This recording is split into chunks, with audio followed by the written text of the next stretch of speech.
دیکھیے اللہ تبارک و تعالیٰ قرآن پاک میں فرماتے ہیں وما اصابکم من مصیبت فبما کسبت ایدیکم ویعفو عن کثیر، تمہیں جو کچھ بھی ملتا ہے وہ تمہارے ان گناہوں کی وجہ سے جو تم کرتے ہو، اور اللہ تبارک و تعالیٰ بہت سے گناہوں کو معاف کر دیتا ہے۔ اب یہ کون سے گناہ ہیں جس کی وجہ سے ہمیں وبال ملتی ہے اور اس کا برا بدلہ ملتا ہے دنیا میں؟ تو وہ بہت سارے ہیں، اور جو ہمارے معاشرے میں زیادہ پائے جاتے ہیں وہ میں آپ لوگوں کے ساتھ ذکر کرتا ہوں۔ دیکھیے میرے بھائی، دین میں کمی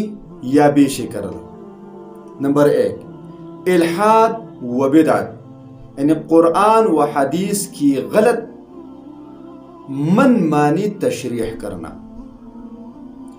جھوٹ بولنا، ناحق تہمت، سود، رشوت، حسد، غیبت، چغل خوری، کسی کا ناحق مال کھانا، فحاشی، عریانی کو عام کرنا، تکبر، غرور، ریاکاری، فخر، والدین کی نافرمانی، جھوٹی گواہی، زنا، لواطت، بدنظری، ظلم، گالی، کسی پر تشدد اور احسان جتلانا، مردوں کو گالی دینا، اسی طرح بدگمانی، بدزبانی، قطع رحمی، بول چال چھوڑنا، بے وجہ جاسوسی کرنا، دھوکہ بازی، خیانت، چوری، ڈکیتی، غیر محرم مرد اور عورت کی بلا وجہ گفتگو کرنا، مرد و عورت کی ایک دوسرے کی مشابہت کرنا، اور بیوی کے لیے خاوند کی نافرمانی کرنا۔ دیکھیے میرے بھائی، یہ کتنے گناہ میں نے آپ لوگوں کے سامنے گن لیے۔ یہ تمام کے تمام گناہ کبیرہ ہے،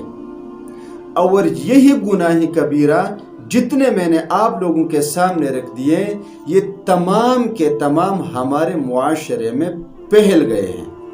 تو آپ خود یہ فیصلہ کر لیں کہ ان گناہوں کے بعد بھی ہمیں خوشحالی، ہمیں کامیابی اور سرفرازی کیسے مل سکتی ہے۔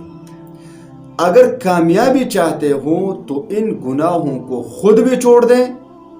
اور دوسروں کو بھی اس سے منع کر دیں، تو ہمیں کامیابی اور سرفرازی اس دنیا میں بھی مل جائے گی اور آخرت میں بھی مل جائے گی۔